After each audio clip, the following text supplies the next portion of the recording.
Hello friends, எல்லோருக்கும் வணக்கம். Welcome to young investor channel. Actually markets பார்த்துருப்பீங்க, ஒரு நெகட்டிவ் ட்ரெண்டில் தான் மார்க்கெட் இன்றைக்கி இருக்குது. நிஃப்டி 83 பாயிண்ட்ஸ் மேலே நெகட்டிவில் இருக்குது. 24,863 பாயிண்ட்ஸில் ட்ரேட் ஆகுது. சென்செக்ஸ் 81,581 பாயிண்ட்ஸில் ட்ரேட் ஆகுது. 215 பாயிண்ட்ஸ் மேலே சென்செக்ஸ் நெகட்டிவில் ட்ரேட் ஆகுது. பேங்க் நிஃப்டி 50,706 பாயிண்ட்ஸில் ட்ரேட் ஆகுது.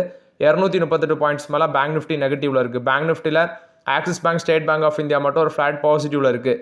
Kotak Mahindra bank, Federal bank, ICICI bank, HDFC bank, Punjab National bank, IDFC first bank, bank of Baroda இதெல்லாமே ஃப்ளாட் நெகட்டிவில் இருக்குது. கனரா பேங்கும் இண்டஸ்இண்ட் பேங்கும் 1.5% பார்த்தீங்கன்னா நெகட்டிவ் ட்ரெண்டில் ட்ரேட் ஆகிட்டு இருக்கு. ஸோ இது பேங்க் நிஃப்டியை பொறுத்த வரைக்கும் அப்டேட்டு. அது இல்லாமல் இன்றைக்கி மார்க்கெட்டில் கொஞ்சம் ஸ்டாக்ஸ் நான் கன்சிடர் பண்ணேன். அது எதெல்லாம்னு பார்த்தீங்கன்னா, ஸ்பந்தனா ஸ்பூர்த்தியில் ஒரு 15 ஷேர் வாங்கினேன். டாடா மோட்டர்ஸில் ஒரு 7 ஷேர் வாங்கினேன். இது போக எக்ஸல் அந்த ஷேரு நான் உங்கள்கிட்ட அடிக்கடி டிஸ்கஸ் பண்ணுவேன், அந்த ஒரு பென்னி ஸ்டாக்ஸு, அதில் ஒரு 290 ஸ்டாக் வாங்கினேன். கிட்டத்தட்ட பார்த்தீங்கன்னா ஒரு 10,000 இன்வெஸ்ட்மெண்ட்டு. ஐடிசியில் ஒரு 2 ஷேர் வாங்கினேன். ஸோ இவ்வளோ இது இன்றைக்கி என்னோட கன்சிடரேஷன் லெவலு. ஏன்னா டாடா மோட்டர்ஸ் பார்த்தீங்கன்னா கொஞ்சம் கீழே விழுந்துருந்துச்சு, 677 அந்த ரேஞ்செலாம் வந்துச்சு. ஸ்லோவாட்டு கொஞ்சம் கன்சிடர் பண்ணி வச்சுக்கிட்டேன் இன்றைக்கி ஒத்திக்கு. ஸோ எல்லோரும் இதே மாதிரி ஸ்லோவாகவே யூஸ் பண்ணிக்கோங்க, இதான் என்னோட ஒப்பீனியன். ஃபஸ்ட்டு டாடா மோட்டர்ஸ் இன்றைக்கி 670 ரூபா, 677 ரூபா சம்திங்கில் அந்த ரேஞ்சில் ட்ரேட் ஆகிட்டு இருக்குது. ஒரு நெகட்டிவ் ட்ரெண்டில் தான் இருக்குது. நேற்று 5% விழுந்துச்சு, இன்றைக்கும் நெகட்டிவில் இருக்குது.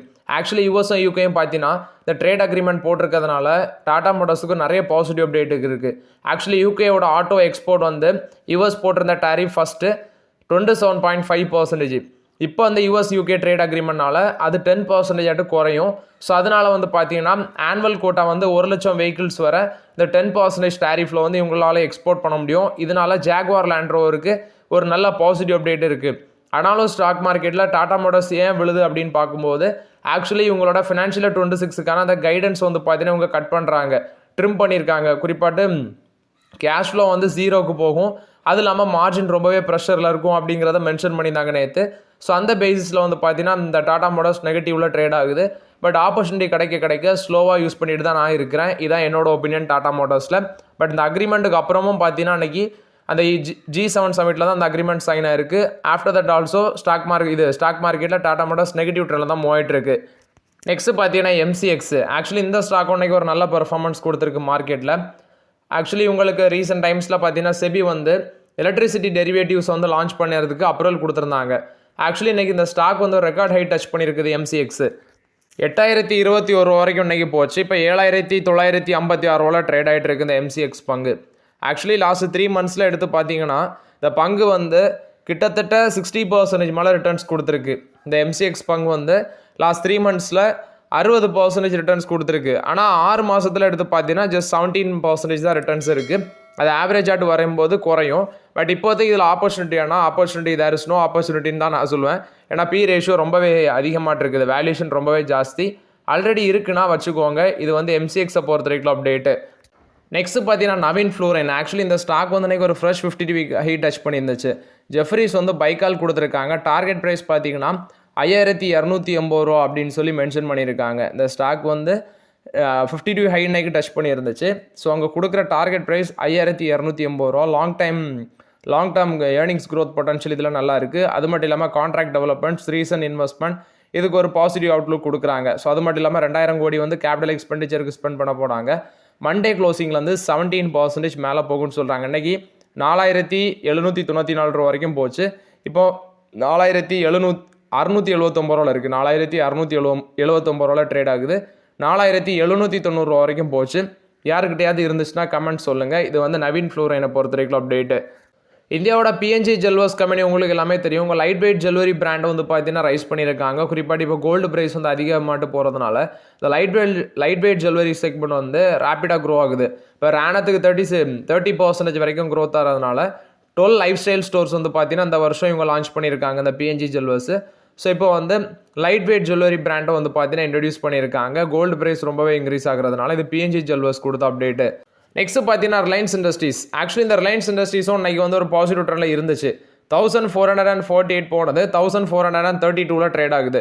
ரிலையன்ஸ் இண்டஸ்ட்ரீஸில் இன்னொரு அப்டேட்னா, இவங்க வந்து ஃபஸ்ட்டு ஒரு பிளாக் டீல் வந்து ஏஷியன் பெயிண்ட்ஸில் 7,700 கோடி கிட்ட கண்டக்ட் பண்ணியிருந்தாங்க. நேற்று ஒரு பிளாக் டீல் இவங்க பண்ணியிருக்காங்க. 85 லட்சம் ஷேரை வந்து விற்றுருக்காங்க 1,876 கோடிக்கு.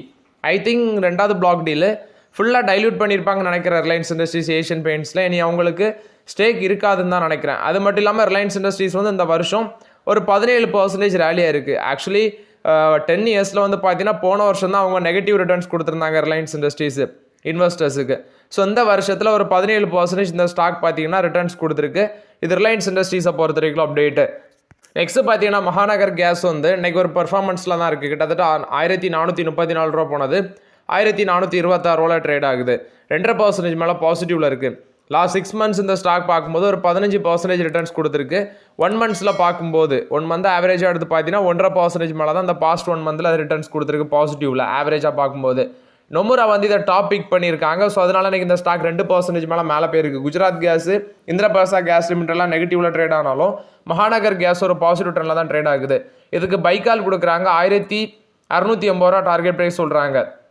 இப்போ இவி வெஹிக்கிள்ஸ் குறிப்பாட்டு இந்திரபிரசா கேஸ் லிமிட்டோட கம்பேர் பண்ணும்போது மகாநகர் கேஸ் வந்து பார்த்தீங்கன்னா அந்த இவி ரிலேட்டட் ரெகுலேட்டரி சேலஞ்சஸ் வந்து அவங்களால வந்து பார்த்தீங்கன்னா ஓவர் கம் பண்ணி வர முடியும்னு சொல்கிறாங்க. அதே குஜராத் கேஸு, இந்திரபிரசா கேஸ் லிமிடெட் அவங்கள கம்பேர் பண்ணும்போது இந்த ரெகுலேட்டரி ஹேர்டில்ஸை வந்து இவங்க வந்து நல்லா மெயின்டைன் பண்ணுறாங்கன்னு சொல்கிறாங்க. குஜராத் கேஸ் லிமிடெடுக்கு ரெடியூஸ் ரேட்டிங் 406 ரூபா சொல்கிறாங்க. இந்திரபிரசா கேஸ் லிமிடெடுக்கு நியூட்ரல் ரேட்டிங் 210 ரூபா கொடுக்குறாங்க. ஸோ ஓவர்லாட்டு ஏபிஎம் கேஸ் அலோகேஷனும் வந்து கவர்மெண்ட் 18 to 20% வந்து ரெடியூஸ் பண்ணியிருக்காங்க. ஏப்ரல் 2025 தான் அந்த அனௌன்ஸ்மெண்ட் வந்துச்சு. ஸோ இப்போ இந்த ஏபிஎம் கேஸ் வந்து சப்ளை ஷார்ட் ஃபால் ஆகுதுன்னா கண்டிப்பாட்டு சிஎன்ஜி பிஎன்ஜி டொமஸ்டிக் செக்டரில் வந்து அது இம்பாக்ட் ஆகும். ஸோ இவங்களுக்கு வந்து பார்த்தீங்கன்னா சிஎன்ஜி தான் மோஸ்ட் இம்பார்ட்டன்ஸாக இருக்குது. ஐஜிஎலுக்கு 73% அந்த டோட்டல் சேல்ஸு சிஎன்ஜியில் தான் நடக்குது. ஸோ நொமுரா அதை பாயிண்ட் அவுட் பண்ணுறாங்க. ஸோ இதனால் ஐஜிஎல் எம்ஜிஎல்லாம் வந்து ப்ரைஸ் ஹைக் பண்ணுவாங்க 2% வரைக்கும் டொமஸ்டிக் பிஎன்ஜி அண்ட் சிஎன்ஜியில். ஸோ இந்த குவார்ட்டர்லேயே அது நடக்கலாம் அப்படிங்கிற ஒரு பேச்சுவார்த்தையும் இருக்குது. சிஎன்ஜி க்ரோத் வந்து பார்த்தீங்கன்னா இப்போ இவி பாலிசிஸ் ஸ்டேட் கவர்மெண்ட் வந்து வேறு போடுறாங்க. இப்போ டெல்லியில் என்ன போட்டிருக்காங்கன்னா 10 வருஷத்துக்கு முன்னாடி உள்ள டீசல் பெட்ரோல் கார்ஸை வந்து யூஸ் பண்ணக்கூடாது அப்படிங்கிறது பேன் பண்ணுறாங்க.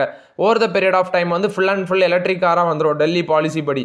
அதே மும்பையிலையும் பார்த்தீங்கன்னா ஏர் குவாலிட்டியை கணக்கில் வச்சு அவங்கள சில பாலிசி போடுறாங்க. இது வந்து சிஎன்ஜி க்ரோத் வந்து ப்ரெஷரில் தான் போடுது அப்படிங்கிற மென்ஷன் பண்ணுறாங்க. ஒன்ஸ் ஜிஎஸ்டிக்குள்ள அந்த சிஎன்ஜியை கொண்டு வராங்க அப்படின்னா அந்த சிஎன்ஜி கேஸை கொண்டு வராங்கன்னா கண்டிப்பாக அதனால பயன் இருக்கும். ஏன்னா இப்போ இருக்க டேக்ஸ் பார்த்தீங்கன்னா பயங்கரமாக இருக்குது. For example indirect tax, multiple indirect tax இருக்குது, ஸ்டேட் வேட் இருக்குது, சென்ட்ரல் எக்ஸைஸ் டியூட்டி இருக்குது, சென்ட்ரல் சேல்ஸ் டேக்ஸ் இருக்குது. இவ்வளோ டேக்ஸ் வந்து இந்த நேச்சுரல் கேஸுக்கு விழுறதுனால ஜிஎஸ்டிக்குள்ளே கொண்டு வந்தால் நல்லா பயன் இருக்கும் அப்படின்னு சொல்கிறாங்க. But actually Gujarat gas, Indraprastha gas லிமிட்டடை கம்பேர் பண்ணும்போது மகாநகர் கேஸை தான் அவங்க டாப் பிக் பண்ணியிருக்காங்க நொமுரா. ஸோ இது மகாநகர் கேஸுக்கு ஒரு பாசிட்டிவ் அப்டேட்டாக இருக்குது. நெக்ஸ்ட் ஓஎன்ஜிசியோட வெள்ளில் பார்த்தீங்கன்னா ஒரு ப்ளோ அவுட் இருந்திருக்கு அஸ்ஸாமில் அப்படின்னு சொல்கிறாங்க. கேஸ் லீக் குறிப்பாட்டு 4th டே கண்டினியூஸ் ஆகுது. 70 ஃபேமிலிஸ் அந்த இடத்துலேருந்து ஷிஃப்ட் பண்ணியிருக்காங்க. 1500 பீப்புள்ஸ் பார்த்தீங்கன்னா அஃபெக்டட் ஆயிருக்காங்க அப்படின்னு சொல்லியிருக்காங்க. இது ஒரு 70 ஃபேமிலிஸுக்கு அவங்க ரிலீஃப் கேம்ப் கொடுத்துருக்கதாட்ட அப்டேட் கொடுத்துருக்காங்க. ஸோ இது வந்து அஸ்ஸாமோட சீஃப் மினிஸ்டர் தான் அந்த அப்டேட்டை ஷேர் பண்ணியிருக்கிறாங்க. ஸோ பட் ஆப்ரேஷன் வந்து எங்கள் கண்ட்ரோலுக்கு வந்திருக்குது அப்படின்னு சொல்லியிருக்காங்க. இது வந்து ஓஎன்ஜிசியோட வெளில வந்து பார்த்தீங்கன்னா கேஸ் லீக்கேஜ் இருக்குது அப்படின்னு சொல்லியிருக்காங்க. பட் அதை நாங்கள் சரி செஞ்சுருக்கோம்னு சொல்லியிருக்காங்க. பட் க்ளீனாக சரி செய்யலை. பக்கத்தில் அந்த ஃபேமிலிஸ் அஃபெக்ட் ஆகிறதுனால அதை மாற்றி வச்சுருக்காங்க இப்போதைக்கு. ஸ்கினிடர் எலக்ட்ரிக் ஆக்சுவலி இன்றைக்கி 4% அப்பு. கோல்ட்மேன் சாக்ஸ் அப்பு இது பைக்கால் கொடுக்குறாங்க. ஆக்சுவலி இந்த ஸ்டாக்குக்கு டார்கெட் ப்ரைஸ் 910 ரூபான்னு சொல்கிறாங்க. கரண்ட் ஆட்டு 760 ரூபா மேலே ட்ரேட் ஆகுது. ஒரு மாதத்துலேயே 15% மேலே அந்த ஸ்டாக் ரேலியாக இருக்குது. ஆர்டர் இன் ஃப்ளோ, அடுத்தது வந்து expansion, margin expansion, market share improve ஆகும் அப்படிங்கிற பேசிஸில் வந்து இதை மென்ஷன் பண்ணியிருக்காங்க கோல்ட்மேன் சாக்ஸ். இது வந்து பார்த்தீங்கன்னா ஸ்கினிடர் எலக்ட்ரிக்ஸை பொறுத்த வரைக்கும் அப்டேட்டு. ஐனெக்ஸ் வந்து பார்த்தீங்கன்னா ஒரு 373 கோடி ஒர்த் ஆஃப் ஆர்டர் வந்து ஃபினான்ஷியல் 26க்கு வின் பண்ணியிருக்கிறாங்க. ஸோ ஆக்சுவலி இது வந்து industrial gas, cryo scientific solution, LNG segment, இந்த செக்மெண்ட்டில் தான் வாங்கியிருக்கிறாங்க இந்த ஆர்டர்ஸு. இது வந்து ஐனெக்ஸ் இந்தியா கொடுத்த அப்டேட்டு. சைடஸ் ஹெல்த் கேர் வந்து பார்த்தீங்கன்னா ஸ்வாதி தலாலை வந்து எம்டி ஆட்ட அப்பாயின்மெண்ட் பண்ணியிருக்காங்க. ஜைடஸ் லைஃப் சயின்ஸ் அந்த மண்டே இந்த அனௌன்ஸ்மெண்ட் விட்டுருக்காங்க. Actually additional director and managing director ஆட்டு ஹோலி ஒன் சப்சிடியாக இருக்கிற ஜைடஸ் ஹெல்த் கேர் லிமிடெடில் இந்த ஸ்வாதி தலாலை வந்து பார்த்தீங்கன்னா எம்டி ஆட்ட அப்பாயின்ட் பண்ணியிருக்காங்க. இது ஜைடஸ் லைஃப் சயின்சஸ் கொடுத்த அப்டேட்டு. இந்த தலாலுங்கிறவங்க ஆக்சுவலி மேனேஜிங் டைரக்டர் ரோல் வந்து பார்த்தீங்கன்னா ஆபோட் இந்தியா லிமிடெடில் வந்து இருந்திருக்காங்க. 30 வருஷம் எக்ஸ்பீரியன்ஸ் இருக்குது. ஸோ ஆஃப்டர் தட் வந்து தான் பார்த்தீங்கன்னா இப்போ ஜைடஸ் லைஃப் சயின்ஸில் இவங்கள டேக் ஓவர் பண்ணியிருக்காங்க. விப்ரோட கிளைண்ட்டாக இருக்கிற மாரலி வந்து சாப்டர் 11 பேங்க்ரப்சி வந்து பார்த்தீங்கன்னா யூஎஸில் ஃபைல் பண்ணியிருக்கிறத அப்டேட் சொல்லியிருக்காங்க. பட் ஆக்சுவலி நவம்பர் 27, 2024 தான் அடிஷ்னல் 4 இயர்ஸ் இவங்களோட பார்ட்னர்ஷிப்பில் ரிலேஷன்ஷிப்பில் எக்ஸ்டென்ஷன் அனௌன்ஸ்மெண்ட் பண்ணியிருந்தாங்க மாரலி கூட. இப்போ இவங்க வந்து மாரலி வந்து சாப்டர் 11 ஆக்சுவலி இவங்க வந்து பேங்க்ரப்சி வந்து யூஎஸில் ஃபைல் பண்ணிக்கிறத அப்டேட் சொல்லியிருக்கிறாங்க. ஸோ மாரலி ஹோல்டிங்ஸுக்கு வந்து பார்த்தீங்கன்னா குளோபல் சப்ளையாக இருக்கிறது ஆட்டோமேட்டிக் காம்பனன்ட்ஸில். நிசான் மோட்டார் கார்பரேஷன் அவங்களும் இருக்கிறாங்க. ஸோ இப்போ வந்து பேங்க்ரப்சி வந்து ஃபைல் பண்ணியிருக்காங்க யூஎஸில். இது விப்ரோக்கு எந்த மாதிரி பிரச்சனை வரும்னு தெரில. பட் ஆக்சுவலி உங்களுக்கு கூட வந்து பார்த்தீங்கன்னா இவங்க விப்ரோக்கு ஒன் ஆஃப் த கிளைண்ட்ஸாக இருக்கிறாங்க. இப்போ பேங்க்ரப்சி ஃபைல் பண்ணியிருக்காங்க. டான்லா பிளாட்ஃபார்ம்ஸ் வந்து 175 கோடிக்கு பைபேக் அனௌன்ஸ்மெண்ட் பண்ணியிருக்காங்க. 33% ப்ரீமியத்தில் $875 பெர் ஷேருக்கு ஃபிக்ஸ் பண்ணியிருக்காங்க. ஸோ இது வந்து பார்த்தீங்கன்னா 656 தான் அந்த ஷேர் ப்ரைஸ் லாஸ்ட் மார்க்கெட்டில் ஏதோ ட்ரேட் ஆகிட்டு இருந்துச்சு. பட் அவங்க ஃபிக்ஸ் பண்ணியிருக்கிற ப்ரைஸ் வந்து 33% மேலே வச்சு ஃபிக்ஸ் பண்ணியிருக்காங்க. இது வந்து டான்லா பிளாட்ஃபார்ம் அனௌன்ஸ்மெண்ட் பண்ணியிருக்காங்க. இது போக டிசிஎஸ் கொடுத்த அப்டேட்டு, இவங்க யூரோப் டெவலப்மெண்ட் பேங்க் கூட வந்து பார்த்தீங்கன்னா ஒரு பார்ட்னர்ஷிப்பில் வராங்க. Council of European development bank அவங்களோட ரீகன்சிலேஷன் ஆப்ரேஷன் வந்து மாடர்னைஸ் பண்ணுறதுக்கு வேண்டி தான் அந்த பார்ட்னர்ஷிப் அப்படின்னு சொல்லியிருக்காங்க இந்த கொலாபரேஷனு. இது வந்து அவங்களோட financial transformation, automatic reconciliation process, இதெல்லாமே ஆர்டிஃபிஷியல் இன்டெலிஜென்ஸ், ஆட்டோமேஷன் இதை யூஸ் பண்ணுறதுக்கு வேண்டி டிசிஎஸ் கூட பார்ட்னர்ஷிப்பில் வராங்க யூரோப்பியன் டெவலப்மெண்ட் பேங்க். இது டிசிஎஸ்க்கு ஒரு பாசிட்டிவ் அப்டேட்டு. தைவானிஸ் எலக்ட்ரானிக் ஜெயிண்டாக இருக்கிற ஃபாக்ஸ்கான் வந்து இந்தியாவில் அவங்களோட குளோபல் அசட் ஷேர் பார்க்கும்போது 11% இருக்குது அப்படின்னு சொல்லியிருக்கிறாங்க.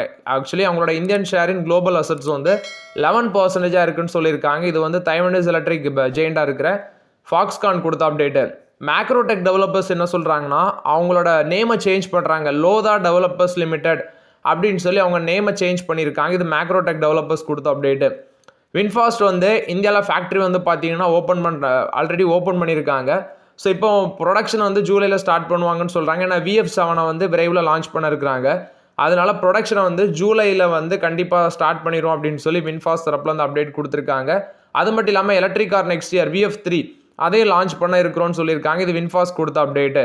ஜைடஸ் வெல்னஸில் ஒரு பிளாக் டீல் நடந்திருக்கு. 879 கோடி ஒர்த் ஆஃப் பிளாக் டீலு. 1900 ரூபா வச்சு ஒரு ஷேருக்கு 1900 ரூபா வச்சு இந்த டிரான்சாக்ஷன் நடந்திருக்கு. யுஎஸ் பேங்குக்கு பார்த்தீங்கன்னா 78 கோடி ட்ரஸ்ட்டுக்கிட்ட வந்து ஒரு receipt portfolio security receipt portfolio மூலமாட்டு ஒரு 78 கோடி கிடச்சிருக்கு அப்படின்னு சொல்லியிருக்கிறாங்க. ஸோ இது வந்து பார்த்தீங்கன்னா receipt of fund from portfolio amount வந்து 78 கோடி. இது வந்து சிங்கிள் ட்ரஸ்ட் மூலமாட்டு தான் வந்திருக்குன்னு சொல்லியிருக்காங்க June 17, 2025. ஸோ இது வந்து எஸ் பேங்குக்கு ஒரு பாசிட்டிவ் அப்டேட்டாக இருக்குது.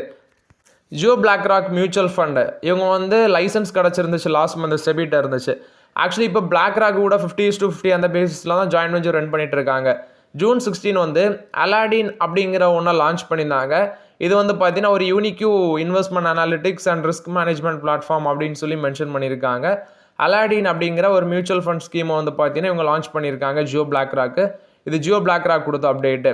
நெக்ஸ்ட் ஐசிசி பேங்க்கில் இடி குறிப்பாட்டு சந்தீப் பத்ரா வந்து பார்த்தீங்கன்னா அவங்களோட இடிஆட் எக்ஸிக்யூட்டிவ் டைரக்டராக அப்பாயின்ட் பண்ணியிருந்தாங்க நெக்ஸ்ட் 2 இயர்ஸுக்கு. அதுக்கு RBI வந்து அப்ரூவல் கொடுத்துருக்கதாட்டு சொல்லியிருக்காங்க. இது வந்து ஐசிசிஐ பேங்கை பொறுத்த வரைக்கும் அப்டேட்டு. HL டெக்னாலஜிஸ் இயான் அப்படிங்கிற ஒரு கம்பெனியோட பார்ட்னர்ஷிப்பில் வராங்க. European energy company. எதுக்குன்னு பார்க்கும்போது அவங்களோட கிளவுட் இன்ஃப்ராஸ்ட்ரக்சரை வந்து டெவலப் பண்ணுறதுக்கு தான் அந்த கான்ட்ராக்ட். இது ஒரு மல்டி இயர் அக்ரிமெண்ட்டுன்னு சொல்லியிருக்காங்க. இது வந்து HL டெக்னாலஜிஸ் கொடுத்த update. Indian Overseas bank, Punjab and Sindh bank, அடுத்தது PSU பேங்க் ஸ்டாக்ஸ் எல்லாம் கொஞ்சம் பாசிட்டிவ் ட்ரெண்டில் இருந்துச்சு டியூஸ்டே. ரீசன் பார்த்தீங்கன்னா ஆக்சுவலி கவர்மெண்ட் வந்து இந்த ஸ்டேக் சேல் பண்ண போகிறாங்க அப்படிங்கிற அப்டேட்னால தான் இன்றைக்கி அதெல்லாமே பாசிட்டிவ் ட்ரெண்டில் இருந்துச்சு. அதுக்கு ரீசன் வந்து இது ரொம்ப நாளாகவே ஓடிட்டு தான் இருக்குது. திடீர்னு நியூஸ் வரும் கவர்மெண்ட் வந்து பப்ளிக் ஷேர் ஹோல்டிங் நாம்ஸ் வந்து மீட் பண்ண போகிறாங்க அப்படின்னு சொல்லி. பட் ஆனால் அது நடந்த பாடு தான் இல்லை. Jindal steel and power limited வந்து அவங்களும் ரீநேம் பண்ணுறாங்க, ஜிண்டால் ஸ்டீல் ஆட்டு மாற்றுறாங்க. ஏன்னா கோர் பிஸ்னஸில் நாங்கள் ஃபோக்கஸ் பண்ண போகிறோம் அப்படின்னு சொல்லி name Jindal steel and power இருந்தது ஜிண்டால் ஸ்டீல் ஆட்டே கொண்டு வராங்க. ஸோ ஓகே ஃப்ரெண்ட்ஸ், ஆக்சுவலி இந்த வீடியோவில் சில இம்பார்ட்டன்ட் அப்டேட்ஸ் எல்லாமே டிஸ்கஸ் பண்ணோம். அந்த வீடியோ உங்களுக்கு பயனுள்ளதாக இருந்துச்சுன்னா லைக் பண்ணுங்கள், சப்ஸ்கிரைப் பண்ணுங்கள், கமெண்ட் பண்ணுங்கள். Okay friends, thank you.